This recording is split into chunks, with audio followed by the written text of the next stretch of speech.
భారీగా కురిసిన వర్షానికి తిరువూరు మండలంలో వాగులు వంకలు పొంగి ప్రవహిస్తున్నాయి.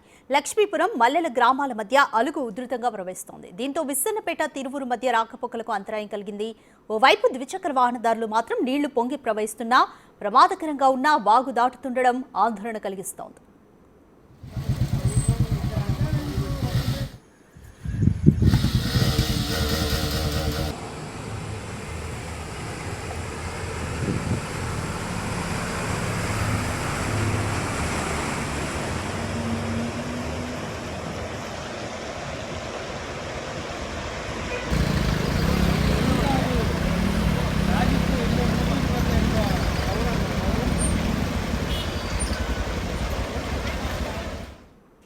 మోర్ డీటెయిల్స్ మా ప్రతినిధి శివ అందిస్తారు. శివ, తిరువూరులో వర్ష ప్రభావంతో వాగులు వంకలు పొంగి పొర్లుతున్నాయి. లక్ష్మీపురం మల్లెల గ్రామాల మధ్య కూడా రాకపోకలు నిలిచిపోయాయి. సో అక్కడ సిచ్యువేషన్ ఏ విధంగా ఉంది? బైకర్లు ఎందుకని అంత పరిస్థితి ఆందోళనకరంగా ప్రమాదకరంగా ఉన్న వాగులు దాటుతున్నారు?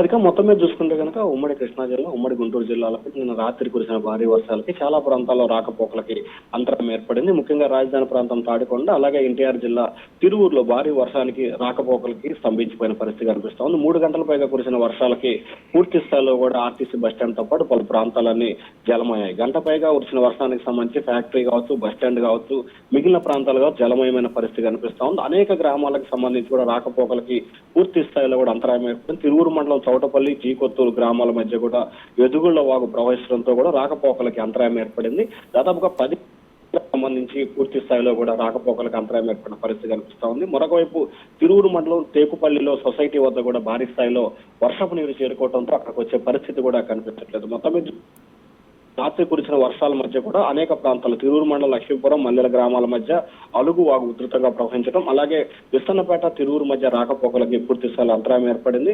అలాగే ప్రమాదం అందులో ఉన్నా కానీ గత్యంతరం లేని పరిస్థితులు, ముఖ్యంగా డైలీకి పని చేసుకునే వ్యక్తులు కావచ్చు, లేకపోతే ఉద్యోగరీత్యా కావచ్చు, లేకపోతే మిగిలిన అత్యవసర పనులకు సంబంధించి కావచ్చు, వారు మాత్రం గత్యంతరం లేని పరిస్థితుల్లో ద్విచక్ర వాహనాలపై నీళ్లు ఉన్నప్పటికీ ఆ ప్రాంతం మీద, ఆ వాగు మీదుగా కూడా ప్రయాణం చేస్తున్న పరిస్థితి కనిపిస్తా ఉంది.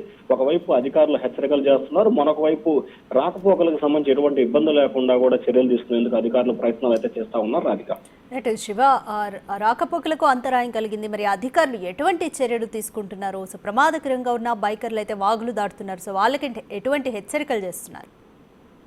ఒకవైపు ప్రమాదం ఉన్న నేపథ్యంలో కూడా అక్కడికి సంబంధించి రాకపోకలకు అంతరాయం ఏర్పడుతుంది. సో వాటర్ అంతా కూడా భారీ స్థాయిలో ఉంటుంది. అక్కడి నుంచి మోటార్ ద్వారా పక్కనున్న ప్రాంతానికి వాటర్ తరలించేందుకు అధికారులు ప్రయత్నాలు చేస్తున్నారు. మరొక వైపు వాగు వెంబడి దాదాపుగా 2 నుంచి 4 అడుగుల ఎత్తులో నీరు ప్రవహిస్తున్న నేపథ్యంలో ఎవరు కూడా ఈ వైపుకు రావద్దని చెప్పి హెచ్చరిక బోర్డులు, అలాగే మైకుల ద్వారా ప్రచారం. మరొక వైపు ఆ నదికి ఆ వైపు, అంటే వాగుకు సంబంధించి ఆ వైపు, ఈ వైపు 2 వైపులా కూడా గ్రామ నౌకర్లు, పోలీస్ సిబ్బందిని పెట్టి కూడా అటు ప్రయాణం చేయవద్దని చెప్పి హెచ్చరికలు జారీ చేస్తున్నారు. అయినప్పటికీ అత్యవసరమైన పరిస్థితుల దృష్ట్యా ఒకరిద్దరు మాత్రం ద్విచక్ర వాహనాలపై ప్రయాణం చేస్తున్నారు. వారిని కూడా ప్రయాణం చేయొద్దంటూ కూడా ఇప్పటికీ అధికారులు స్పష్టమైన హెచ్చరికలు జారీ చేశారు. కొద్దిసేపటి నుంచి కూడా పూర్తి స్థాయిలో రాకపోకలన్నీ కూడా నిలిచిపోయిన పరిస్థితి కనిపిస్తా ఉంది. రాజు, థ్యాంక్ యూ శివ.